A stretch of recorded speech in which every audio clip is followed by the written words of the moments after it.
આજે આપણે આ વિડીયોમાં ધોરણ 11ના English 013 second language unit 1 read 1ના the journey of my life from earth to Everest Arunima સિંહાએ પોતે લખેલા પાઠની આપણે વાત કરવાના છીએ. સ્ક્રીન પર તમને અરુણિમા સિંહા અને એમના આ લેસન જોવા મળે છે. વિદ્યાર્થી મિત્રો, Arunima Sinha is an Indian mountain climber and sportsman. વિદ્યાર્થી મિત્રો, સ્પોર્ટ્સમાં ઘણી બધી લેડીઝ નો દબદબો ભારતમાં આપણે જોવા મળે છે. જેમ કે ક્રિકેટ હોય તો અમિતા શર્મા, હરમનપ્રીત કૌર, મિતાલી રાજ, બરાબર ને. પણ આ જે અરુણિમા છે ને વોલીબોલ પ્લેયર હતી અને વોલીબોલ પ્લેયરમાં તે નેશનલ લેવલની ખેલાડી હતી. આમ તો રોનાલ્ડો આપણે યાદ કરીએ તો બેસ્ટ પ્લેયર ઇન વર્લ્ડ વોલીબોલમાં, બરાબર. તો ભારતીય અરુણિમા સિંહાએ વોલીબોલમાં તો પોતાની કારકિર્દી બનાવી, સફળતા પ્રાપ્ત કરી, પણ પોતાનો પગ કપાઈ ગયો અને તેમ છતાં પણ તાલીમ મેળવી અને તેણે એવરેસ્ટ સર કર્યું. હવે એવરેસ્ટની વાત આવી છે ત્યારે મારે તમને કહેવું પડે કે માઉન્ટ એવરેસ્ટ એ આપ જાણો છો કે is the highest peak in the Himalaya mountain range. તો 8,840 મીટરની ઊંચાઈ. આમ તો આપ સૌ જાણતા જશો કે હિલેરી અને તેન્જિંગ ઇન 1953 સૌપ્રથમ માઉન્ટ એવરેસ્ટ સર કર્યું. આગળ વાત કરીએ તો બચેન્દ્રી પાલનું આપણે કેમ નામ ન લઈ શકીએ. She is the first Indian woman who have climbed Mount Everest on 23rd May 1984. So it is also a good achievement. વિદ્યાર્થી મિત્રો, અરુણિમા સિંહાની આપણે વાત કરીએ 20 જુલાઈ 1988 ના રોજ જન્મ. એવોર્ડ્સ પદ્મશ્રી અને માઉન્ટ એવરેસ્ટ પર ચઢાણ કરનાર પ્રથમ એમ્પ્યુટી, ફિમેલ એમ્પ્યુટી વિથ આર્ટિફિશિયલ લેગ. તો દોસ્તો, વધારે પાઠમાં સમય નહીં લેતા ઘણી બધી વાતો થઈ શકે, પણ આપણે આ વિડીયો લેક્ચરનો ફક્ત હેતુ ઓનલી ટ્રાન્સલેશનનો છે. એટલે ઓછા સમયમાં ફક્ત ટ્રાન્સલેશન ઉપર ધ્યાન અપાય તો એના આધારે પેરેગ્રાફ પરથી સવાલ જવાબ, સિમિલર વર્ડ્સ અને શોર્ટ નોટ જેવા અગત્યના મુદ્દામાં કામ કરી શકો, એટલા માટે ફક્ત ટ્રાન્સલેશનમાં ધ્યાન આપો. તો હવે આપણે અહીંયા શરૂ કરીએ છીએ unit 1 read 1 the journey of my life. Arunima Sinha was a national level volleyball player. વોલીબોલનું સ્પેલિંગ યાદ રાખજો. When she was travelling, double L થશે, ટ્રાવેલિંગ ઓન, આ યાદ રાખજો, ઓન. એડિટિંગમાં એરરમાં કામ લાગશે. ઘણી વખત બાય શબ્દ આપણે મૂકી દેતા હોઈએ છીએ, કારણ કે જે વાહનની અંદર બેસીને જઈએ ત્યાં બાય કહીએ છીએ. ઓન એ ટ્રેન, ટ્રેનમાં મુસાફરી કરી રહ્યા હતા, બરાબર. ટ્રેનમાં મુસાફરી કરી રહી હતી ત્યારે some thugs tried to snatch her golden chain. કેટલાક ઠગ લોકોએ, ઠગ એટલે શું કે ભાઈ એવો એક માણસ કે જે ક્રાઇમ કરે છે. A man who acts violently, બરાબર, ચોર, ગળા કાપવું, બરાબર, હરામખોર. Some thugs tried to snatch, snatch એટલે જૂટવી લેવું, પડાવી લેવું. seize, SEIZE સમાનાર્થી શબ્દ નોટબુકમાં નોંધતા જજો દોસ્તો, બહુ મજા આવશે તમને સાથે સાથે કરશો તો. હર ગોલ્ડન ચેઇન, બરાબર. સી ફોટ, ફોટ સાદો ભૂતકાળ, ફોટ બેક, તેણીએ સામે લડત પણ આપી, but was thrown out of the speeding train, ચાલુ ટ્રેનમાંથી, સ્પીડી ટ્રેનમાંથી, દોડતી ટ્રેનમાંથી તેણીને બહાર ફેંકી દેવામાં આવી. પેસિવ વોઇસ છે, વોઝ થ્રોન, તો ફેંકી દેવામાં આવી. And lost her left leg, અને આને કારણે તે પોતાનો ડાબો પગ ગુમાવી બેઠી. તો this happened when she was 24, તેણીની ઉંમર 24 વર્ષની હતી ત્યારે આ ઘટના બની. હા વેવર, તેમ છતાં પણ, અને કોન્ટ્રાસ્ટ કહેવાય. This accident never affected Har spirit, આ અકસ્માતને કારણે તેમના જે કહેવાય ને સ્પિરિટ, બરાબર, જુસ્સો, મન, એના ઉપર કોઈ અસર થઈ નહીં. એના મિજાજ પર ક્યારેય કોઈ અસર ના પડી. દોસ્તો, અહીંયા શબ્દ નોંધી લ્યો, અફેક્ટેડ એટલે વીકન, બરાબર, નબળું પાડવું, વીકન એનર્જી, વીકન કરેજ. તો જો અહીંયા શું છે કે સ્પિરિટ છે ને એનર્જી પણ કહેવાય, સ્પિરિટને કરેજ પણ કહેવાય દોસ્તો. At all India institute of medical science, અને આપણે શોર્ટ ફોર્મમાં એમ્સ કહીએ છીએ. રાજકોટમાં નવી એમ્સ બનવાની છે એવા મેસેજ હતા, બરાબર ને. તો એમ્સ, તો all India institute of medical science, આ દિલ્હીમાં આવેલી છે, એ એમ્સની વાત છે. અને ત્યાં અરુણિમા સિંહાને દાખલ કરવામાં આવી. એને આર્ટિફિશિયલ લેગ એટલે કૃત્રિમ પગ વોઝ ફિટેડ, પેસિવ વોઇસ, તો એને પગ ફિટ કરવામાં આવ્યો, એટલે કે પગ જે આર્ટિફિશિયલ લેગ છે એ બેસાડવામાં આવ્યો. A year later she was retrained, એક વર્ષ પછી તેણીએ તાલીમ લીધી પર્વતારોહક તરીકે, mountaineer, and became the first female, પ્રથમ ફિમેલ બની. તો વિચાર કરો કે સૌ પ્રથમ મહિલા બની વિથ એન આર્ટિફિશિયલ લેગ, કૃત્રિમ પગ વડે હા એવરેસ્ટ સર કરનાર. સ્કેલ એટલે સર કરવું, ક્લાઇમ્બ કરવું, માઉન્ટ એવરેસ્ટ. તો ધીસ ઇઝ હર અનફર્ગેટેબલ. તો વિદ્યાર્થી મિત્રો, આ જે વાર્તા છે અવિસ્મરણીય છે, અનફર્ગેટેબલ છે, ભૂલી ન શકાય તેવી છે. બરાબર. ઓફ હોપ, હોપ એટલે દોસ્તો આશા, પછી કરેજ એટલે હિંમત, અને ઇન્સ્પિરેશન એટલે પ્રેરણા. તો આ અરુણિમા સિંહાની આશા, હિંમત અને પ્રેરણાની અવિસ્મરણીય અનફર્ગેટેબલ વાર્તા છે. તો ચાલો મિત્રો, લેટ્સ રીડ 4 સીન્સ. 4 સીન, 4 દ્રશ્યમાં આનું વર્ણન કરવામાં આવ્યું છે. તો એ આપણે જોઈએ. હર લાઈફનું નેરેટેડ એટલે વર્ણન કરવું ઇન હર ઓન વર્ડ્સ. દ્રશ્ય પહેલું આપણે અહીં જોઈએ સ્ક્રીન ઉપર દોસ્તો. તો જો પહેલા દ્રશ્યમાં લખ્યું છે આઈ હેડ સ્ટાર્ટેડ ડોઝિંગ. મિત્રો આ પેરેગ્રાફ છે ને એ એક્ટિવ પેસિવ વોઇસમાં એટલે કે ચેન ધ વોઇસમાં પૂછાશે. તો જો આઈ હેડ સ્ટાર્ટેડ ડોઝિંગ એટલે મને ઝોકા આવવા લાગ્યા, હું ઝોકા ખાવા લાગી હતી. હવે જો પેસિવ વોઇસમાં પૂછાય તો શું કરવાનું? આઈ કરતા છે, હેડ સ્ટાર્ટેડ ક્રિયાપદ છે, બરાબર ને, પૂર્ણ ભૂતકાળ છે, પાસ્ટ પરફેક્ટ. અને જો ડોઝિંગ એ કર્મ છે, તો કર્મ એટલે ઓબ્જેક્ટ, તો ડોઝિંગને કેપિટલથી આગળ લેવું, બરાબર. કારણ કે કર્તા અને કર્મના સ્થાન બદલીએ પેસિવ વોઇસ થાય, ચોકડી ગુણાકાર કહેવાય. તો આપણે વિડીયો લેક્ચરમાં ગ્રામરના વિડીયો લેક્ચર છે ને એક્ટિવ પેસિવ વોઇસ એ તમે જોજો.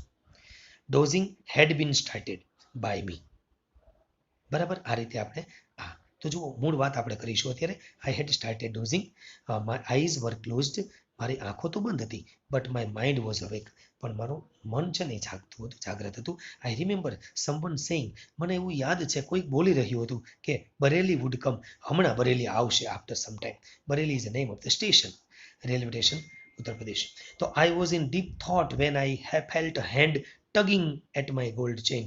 મને છે ને ડીપ થોટ એટલે હું તો એક ઊંડા વિચારોમાં ગરકાવ થઈ ગઈ હતી. ક્યારે?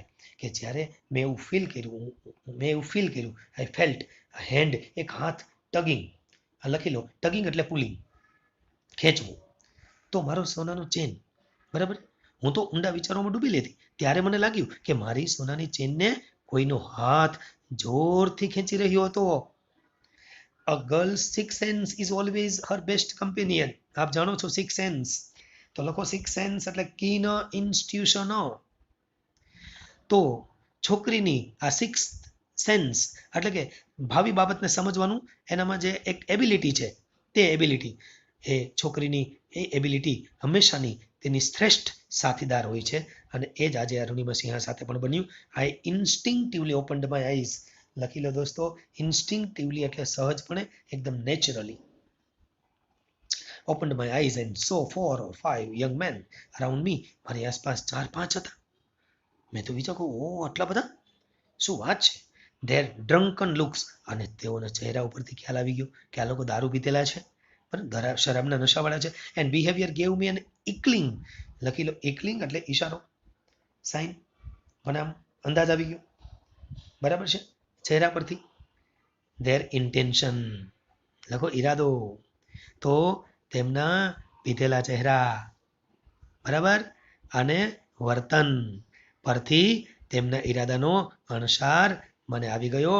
મને અણસાર જાણે કે ચહેરાએ આપી દીધો. તો શું થયું? રિઝલ્ટ શું આવ્યું એનું? I stood up in a flash. Idioms અને ફ્લેશમાં જુઓ. In a flash, in a flash એટલે આમ તો વીજળી વેગે, ફટાફટ, ઇન્સ્ટન્ટલી, સડનલી, પળવારમાં, બરાબર છે. હું તો પળવારમાં ઊભી થઈ ગઈ. તો મને ખ્યાલ આવી ગયો એટલે હું ઝડપથી એકદમ વીજળીના ચમકારાની જેમ કહેવા ઊભી થઈ ગઈ, બરાબર. અને શું કીધું મેં ખબર? That I had no intention of parting. Parting એટલે પણ ત્યાંથી જુદા થવું. વિથ માય ચેન, હું મારા ચેનથી જુદા થવા માંગતી નથી. મારો કોઈ ઈરાદો નથી ચેનને છોડી દેવાનો કે તમને આપી દેવાનો, કોઈ ઇન્ટેન્શન છે નહીં. સો દે કેમ ટુગેધર એટ મી, એટલે એ લોકો સાથે મળીને, ભેગા મળીને મારી તરફ આવ્યા. Even though the compartment was ફૂલ, જો કે આખું કમ્પાર્ટમેન્ટ એટલે ટ્રેનનો ડબ્બો ભરેલો હતો, તેમ છતાં પણ નન ઓફ, ઇવન ધો, અહીંયા એડોપ્લોઝ ઓફ કોન્ટ્રાસ્ટ છે. તમે આ ચેનલમાં કોન્ટ્રાસ્ટ, શોવિંગ કોન્ટ્રાસ્ટનો વિડીયો જોઈ લેજો. એમાં ધો, ઓલ્ધો, ઇવન ધો, ઇવન ઇફ, તેમજ ઇન્સ્પાઇટ ઓફ, ડિસ્પાઇટ અને હાવેવર એઝ વિગતવાર સમજાવવામાં આવ્યા છે, એક્ઝામ્પલ સાથે સમજાવવામાં આવ્યા છે. તમને ખૂબ એમાં આનંદ આવશે. Even though the compartment was full, contrast છે જુઓ. None of my fellow passengers got up to even inquire what was happening. તો વિદ્યાર્થી મિત્રો સાથી મુસાફરોમાંથી શું થઈ રહ્યું હતું તેવું પૂછવા પણ કોઈ ઊભા ના થયું. વિચાર કરો, ડબ્બો તો ભરેલો હતો એટલે મને ખબર પડી ગઈ. બરાબર. સો આઈ કોટ અ યુથ. તેથી મેં પછી એક minute, I had no option, મારી પાસે ઓપ્શન હતો નહીં but to take them on. હવે લખો ટેક ધેમ ઓન એટલે સામનો કરવો, ઇડિયમ્સ અને ફ્રેઝમાં આવશે. સામનો કરવા સિવાય મારી પાસે કોઈ ઓપ્શન નહોતો તો મેં શું કર્યું? સો આઈ કોટ અ યુથ. મેં એક યુવાનને પકડ્યો. કયા યુવાનને પકડ્યો કયો? તો જુઓ, હુ વોઝ કે જે trying to size me up. આ જુઓ ઇડિયમ્સ. સાઇઝ મી અપ એટલે મારું માપ કાઢતો હતો, મારો તાગ મેળવતો હતો મારી શક્તિનો. ચેક કરતો હતો મારામાં કેટલી તાકાત છે એમ. તાકાતનો તાગ મેળવવો પડે ને ભાઈ. સામે વાળા દુશ્મનને ક્યારેય નબળો સમજવો નહીં. એટલે તાગ મેળવતો હતો એ દુશ્મનના એ યુવાનને મેં પકડ્યો, બાય સ્કોલર ખાટલો પકડ્યો એને પુશ્ડ હિમ બેક, એને પાછળ ધકેલી દીધો. આઈ કિકડ અ કપલ ઓફ અધર્સ. બીજા બેને પણ મેં લાત મારી દીધી હો ભાઈ. અને આ રીતે ટ્રેનમાં એન એક્સેપ્શનલ એટલે અસામાન્ય, બેટલ એટલે યુદ્ધ, જાણે કે હેડ બિગન શરૂ થઈ ગયું inside the train on the move, ચાલુ ટ્રેનમાં. બરાબર છે.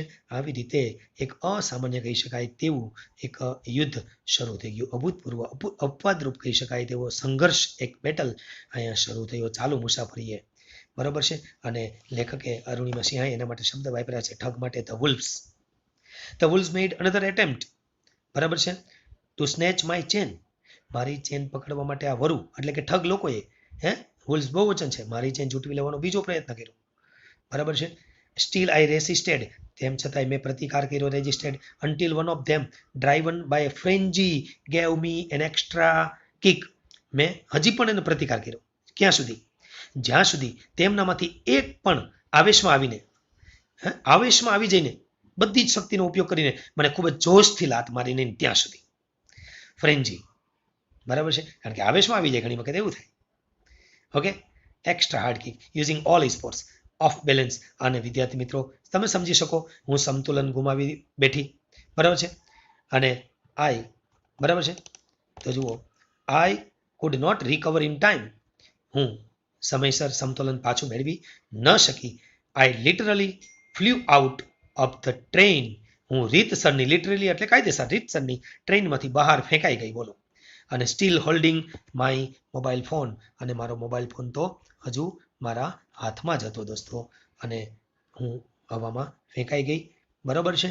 તો હવે વાંચો આગળ. I was mid air.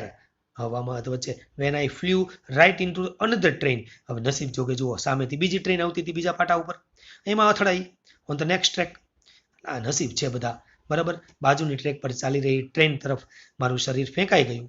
અને પછી તો શું થયું? પાછું આ બાજુ ફેંકાયું. My body hit the moving steel.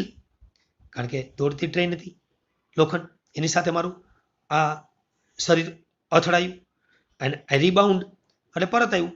Rebound, કેરમમાં rebound કરીએ એમ, ટુ માય ટ્રેન, મારી ટ્રેન સાથે અથડાયું. આમ this ping pong must have. તો દોસ્તો આ પિંગ પોંગ એટલે શું થાય કે એક આવવું અને જવું, એટલે શું કે અહીં તહીં ફંગોડાવું. બાઉન્સ બેક એન્ડ ફોર્થ, આને કહેવાય પિંગ પોંગ. તો this ping pong must have continued for several seconds before gravitational force એટલે ગુરુત્વાકર્ષણ બળ પુલ્ડ મી ડાઉન. તો ગુરુત્વાકર્ષણ બળે મને નીચે એટલે કે જમીન તરફ ખેંચી. બરાબર. ત્યાં સુધી આ પિંગ પોંગ ચાલ્યું. મેં ટ્રાય કરી, પ્રયત્ન કર્યા, પણ મેળ ન ખાતો દોસ્તો. Despite my efforts. મેં પ્રયત્ન ખૂબ કર્યા. ડિસ્પાઇટ એટલે છતાં પણ. Contrast. My left leg fell on the track. મારો ડાબો પગ છે ને ટ્રેક રેલવેના પાટા પર પડ્યો. અને પછી તો કચ્છ અવાજ આવ્યો. ભાઈ સ્ક્રીન ઉપર જુઓ, કચ્છ એટલે અવાજ છે. That was the sound of my leg getting chop. લખો ચોપ એટલે કટ. તો મારા પગ કપાવાનો એ અવાજ હતો. એટલે મારો પગ કપાઈ ગયો. There was no one to hear my intense scream. Intense એટલે તીવ્ર, સ્ક્રીમ એટલે ચીસ. મારી તીવ્ર ચીસો સાંભળવા માટે ત્યાં કોઈ નહોતું. બરાબર. આઈ લે, હું પડી રહી. લાઈનું ભૂતકાળ લે. આઈ લે મોશનલેસ ફોર એ વાઇલ. હાલ્યા ચાલ્યા વગર, સ્થિર ને સ્થિર. બરાબર. એમને પડી રહી. અને ટ્રેન જે જતી હતી ને એ હું જોતી હતી. Watching the red tail light, પાછળની light of the train until it dim. ક્યાં સુધી હું આ લાઇટ જોતી રહી? તો કે જ્યાં સુધી એ લાઇટ ઝાંખી પડીને અંધારામાં અદૃશ્ય ન થઈ ગઈ. And faded into darkness. તો ઝાંખું થઈ જવું. ફેડ અંધારામાં અદૃશ્ય થઈ જવું. બરાબર. ધેન આઈ ફેન્ટેડ, અને પછી હું એક ભાનમાંથી બે ભાન થઈ ગઈ દોસ્તો. તો આ રીતે અરુણિમા સિંહા છે એ પ્રથમ સીનની અંદર કઈ રીતે ટ્રેનના જે ટ્રેક છે રેલવેના એના ટ્રેક પર પોતાનો પગ પડે છે અને આ રીતે સામનો કરતા કરતા તે પોતાનો પગ બચાવી શકતી નથી. દોસ્તો, તો આપણે અહીંયા દ્રશ્ય બીજું જોઈએ છીએ. હવે બીજા દ્રશ્યમાં ખૂબ અગત્યની વાત આપણે જોઈ રહ્યા છીએ. I was admitted to AIIMS. તો પેસી વોઇસ છે, મને એમ્સમાં દાખલ કરી દિલ્હીમાં. કે ઓન ધ ઇન્ટરવેન્શન. તો ઇન્ટરવેન્શનનો અર્થ છે દરમિયાનગીરી ઓફ ધ પીએમ. અહીંયા પીએમ એટલે પ્રાઇમ મિનિસ્ટર. તો વડાપ્રધાનની દરમિયાનગીરીથી મને એમ્સ દિલ્હીમાં દાખલ કરવામાં આવી. The Indian government would bear the entire cost of my treatment. તો મારા ટ્રીટમેન્ટનો સંપૂર્ણ ખર્ચ કોણે ઉપાડ્યો? તો કેન્દ્ર સરકાર ઉપાડવાની હતી. યુનિયન ગવર્મેન્ટ એટલે કેન્દ્ર સરકાર. બેર એટલે ખર્ચ ઉઠાવવો. બરાબર. તો મારો જે આ ખર્ચ છે એ ખર્ચ એ ઉપાડવાના હતા.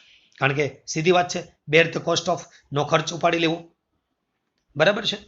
તો જુઓ, soon AIIMS begin issuing daily medical bulletin. લખો બુલેટિન એટલે શું? તો કે સત્તાવાર અહેવાલ આપતું નિવેદન, એક પત્રિકા બુલેટિન કહેવાય. ઇસ્યુ એટલે શું? તો કે બહાર પાડવું, વેચવું. જેમ શેર બજારમાં કેમ ઇસ્યુ આવે, હા, અહીંયા ઇસ્યુ એટલે સમાચાર પત્રની આવૃત્તિ બહાર પાડવી. તો દોસ્તો, તો એમ્સે ડેઇલી મેડિકલ બુલેટિન ઇસ્યુ કર્યા. ઓન માય સ્ટેટસ એટલે મારી સ્થિતિ, એટલે કે મારું રોજે રોજની જે કન્ડિશન હોય, બરાબર, તેના પર વિગતવાર પત્રિકાઓ બહાર પાડવા માંડ્યા. I was told that young people, auto drivers and roadside vendors were carrying out candle march to galvanize support for me. તો દોસ્તો, galvanizer લખી લો, કોઈને ઇન્સ્પાયર કરવું અથવા તો સ્ટિમ્યુલેટ કરવું અથવા તો એન્કરેજ કરવું. તો galvanize support for me and to pray for my recovery. ખૂબ જ મોટું વાક્ય છે પણ એકદમ સિમ્પલ છે દોસ્તો, તમને ખ્યાલ આવી જાય એવું છે. જુઓ કે આપણે આગળ વાત કરી કે મને કહેવામાં આવ્યું, I was told, passive voice, મને કહેવામાં આવ્યું કે યુવાન લોકો, ઓટો ડ્રાઈવર્સ અને રોડ પરના ફેરિયાઓ મને હિંમત આપવા અને મારી રિકવરી એટલે કે આરોગ્ય હું ફરીથી પ્રાપ્ત કરી શકું, ફરીથી તંદુરસ્ત થઈ શકું, હા, રિકવર થઈ જાઉં માટે પ્રાર્થના કરવા કેન્ડલ માર્ચ એટલે મીણબત્તી હાથમાં રાખીને, ખબર છે ને, હે, પ્રાર્થના ભરી યાત્રા કરતા હોય છે. એ યાત્રા કરી રહ્યા હતા એવું મને ત્યાં હોસ્પિટલમાં મારા સંબંધીઓ, મિત્રો, મેડિકલ સ્ટાફ દ્વારા કહેવામાં આવ્યું. With the help of the best and the latest technology. તો ટેકનોલોજી પણ એમ્સમાં તો અદ્યતન જ હોય. તો એ ટેકનોલોજીની મદદથી ધીરે ધીરે ધીરે એ લખ્યું છે, હા, ગ્રેજ્યુઅલી, ધીમે ધીમે, સ્લોલી, સ્લોલી એટલે with the passage of time, ધીરે ધીરે ધીરે ધીરે શું થવા લાગ્યું? તો કે gradually I started responding to the treatment. હું આ જે સારવાર છે મારી, એ સારવારને રિસ્પોન્સ આપવા લાગી, પ્રતિક્રિયા આપી રહી હતી. એટલે કે મારું શરીર સારવારની અસરમાં આવતું હતું, એટલે કે હું સાજી થઈ જતી હતી, સાજી થઈ રહી હતી. તો જુઓ દોસ્તો, one morning my brother in law, most IMP paragraph, સમજવા જેવો પેરેગ્રાફ. મારા બ્રધર ઇન લો એટલે જીજા સાહેબ, એટલે કે એમની જે બેન છે, માય સિસ્ટર લક્ષ્મી, એ લક્ષ્મીના હસબન્ડ, બરાબર છે. હવે એમણે, એનું નામ છે સાહિબ, સડનલી આસ્કડ મી, મને પૂછ્યું, એવરેસ્ટ ચડોગી? મને કે એવરેસ્ટ ચડવું છે તારે? અને he had just read an interesting piece of information in the newspaper. કારણ કે થોડાક સમય પહેલા એણે રસપ્રદ માહિતી વાંચી હતી એવરેસ્ટની, અને એટલે મને એણે આ ઓફર કરી, જાણે કે પ્રપોઝલ કર્યું. નો ફિમેલ એમ્પ્યુટી હેડ એવર સ્કેલ્ડ એવરેસ્ટ. એણે શું વાંચ્યું હતું કે કોઈ ફિમેલ એમ્પ્યુટી, દોસ્તો અહીં શબ્દ છે એમ્પ્યુટી, એટલે કે જે શસ્ત્રક્રિયા દ્વારા કોઈને કોઈ, બરાબર, અવયવ જે દૂર કરવામાં આવ્યું હોય એવી વ્યક્તિ, તો આને પગ દૂર કરવામાં આવ્યો છે એટલે એ એમ્પ્યુટી છે. તો અહીંયા નો ફિમેલ એમ્પ્યુટી હેડ એવર સ્કેલ્ડ એવરેસ્ટ. મને કીધું કે કોઈ સ્ત્રી એમ્પ્યુટી એટલે કે શસ્ત્રક્રિયા દ્વારા શરીરનો અવયવ દૂર કર્યો હોય તેવી કોઈ સ્ત્રીએ હજુ સુધી એવરેસ્ટ સર કર્યું નથી. એવા સમાચાર મારા સાહિબ, એવા જીજાએ વાંચ્યા અને મને આપ્યા, અને મને ઓફર કરી કે તારે એવરેસ્ટ ચડવું છે. અને હું તો I was surprise, I was amused. હા, સોરી, શું કીધું છે જુઓ તો ખરા, બરાબર, આઈ વોઝન્ટ એમ્યુઝડ, હું તો આનાથી કાંઈ આશ્ચર્ય ન પામી એમ કહે છે કે મને તો કાંઈ વાતથી આશ્ચર્ય ન થયું. શું કામ? I have lost a leg. કેમ કે મારી સ્થિતિ શું હતી યાર, મેં તો પગ ગુમાવ્યો છે. And you are talking of mount Everest. અને યાર મેં તો એને એમ જ કીધું તમે યાર મજાક કરો છો કે શું છે યાર, એક તો હું પગ ગુમાવી ચૂકી છું અને તમે માઉન્ટ એવરેસ્ટની વાત કરી રહ્યા છો યાર. હા, આ શું છે યાર. અને I started talking to my self. અને આમ પછી મેં મારી જાત સાથે મનોમંથન કરવાનું શરૂ કર્યું. અને if I could take a shot. અને જ્યાં હવે વિદ્યાર્થી મિત્રો અહીંયા મનોમંથનમાં રિઝલ્ટ મળે છે. જુઓ કે હું આ પ્રયત્ન કરું તો એવરેસ્ટ એન્ડ સક્સીડ. અને માનો સફળ થાવ તો વિચાર કરજો મનોમંથનની પરિણામ શું આવ્યું કે હું એવરેસ્ટ સર કરવાનો પ્રયત્ન કરું અને સફળ થાવ તો વિચાર કરો તો જો અને તો I would become the first female amputee to hold that record. બસ તો હું સૌ પ્રથમ ફિમેલ એમ્પ્યુટી દ્વારા એવરેસ્ટ સર કરવાનો રેકોર્ડ ધારક બનીશ. આ એક જ વિચાર મને આ કાર્ય કરવા માટે પ્રેરણા આપતો હતો. I thought about it for some time. મેં થોડોક સમય તેના વિશે વિચાર કર્યો. And then I conveyed to Sahib. અને પછી મેં મારા જીજા એવા જે સાહિબ છે તેને એક જાણ કરી, કન્વે મેસેજ આપ્યો. શું જાણ કરી? My willingness. મેં મારી ઈચ્છાની જાણ કરી કે મારી ઈચ્છા છે આ પડકાર ઝીલી લેવાની. એમ મેં એને એમ કહ્યું to take up the challenge. આ પડકાર ઝીલી લેવાની વિલિંગનેસ મારી ઈચ્છા છે એવું મેં મારા જીજાને જાણ કરી. બરાબર છે. અને ઠીક હે હમ કરેંગે આઈ સેડ. મેં મારા જીજાને શું કહ્યું? ઠીક હે હમ કરેંગે. આવું મેં એને મેસેજ ફોરવર્ડ કર્યો. હવે આગળ જુઓ. I said I now had something to look forward to. હવે મારે ધ્યેય પ્રાપ્ત કરવા માટે મારી પાસે કંઈક આગળ હતું. મતલબમાં જુઓ, લુક ફોરવર્ડ ટુ એટલે પ્રતીક્ષા કરવી. અ મિશન, એક મિશન એટલે લખો એક જીવન કાર્ય. ગોલ એટલે લખો ધ્યેય. અને રીઝન ટુ ડ્રીમ એટલે સપનું જોવાનું કારણ. તો દોસ્તો આ મારે હવે કંઈક જીવન જીવવા જેવું લાગતું હતું. એક નવી જીવનની શરૂઆત. It was not going to be easy. હું જાણતી હતી કે આ કાર્ય સરળ નથી. It was not going to be easy. સપના જોવા અને સપના સાકાર કરવા બંનેમાં ફરક પડે ને દોસ્તો. તો પછી but throughout my life nothing had come easy. મેં એ પણ જોયું છે કે મારા સમગ્ર જીવન દરમિયાન કશું સરળ ન હતું. તો પછી આજ તો હું સરળતાની આશા કેવી રીતે રાખી શકું? આઈ felt like I was Born again. મને એવું લાગ્યું કે મારો પુનર્જન્મ થયો હતો. અને ત્યારબાદ then I started waiting for my artificial limb to arrive. અને પછી મારા કૃત્રિમ પગની હું રાહ જોઉં કે હવે ક્યારે આવે એમ. બરાબર. કારણ કે મારે એક હવે પ્રતીક્ષા હતી, મિશન હતું, એક ગોલ હતો મારી સામે. When it finally arrived. જ્યારે અંતે આ પગ આવી ગયો, મને મળ્યો, ત્યારે આઈ વોઝ ઓવરજોઈડ. હું અતિ પ્રસન્ન હતી. અને જુઓ શું કહે છે? I had started falling in love with this stranger whom I was wedded for life. તે કૃત્રિમ પગ લગભગ મારા વાસ્તવિક પગ જેવો જ હતો ભાઈ. અને એ પગ સાથે જાણે હું પ્રેમમાં પડી. જુઓ, started falling in love. Stranger મારા માટે તો એ અજાણ્યો હતો, પણ મારા શરીરનું એક અંગ છે કે જેની સાથે મેં જાણે કે લગ્ન કરી લીધા હોય, આજીવન રહેવા જોડાઈ હતી. I had set my eyes on a mountain. અને મેં મારી દ્રષ્ટિ માઉન્ટેન પર સ્થિર કરી. And I needed to prepare myself with the help of the stranger.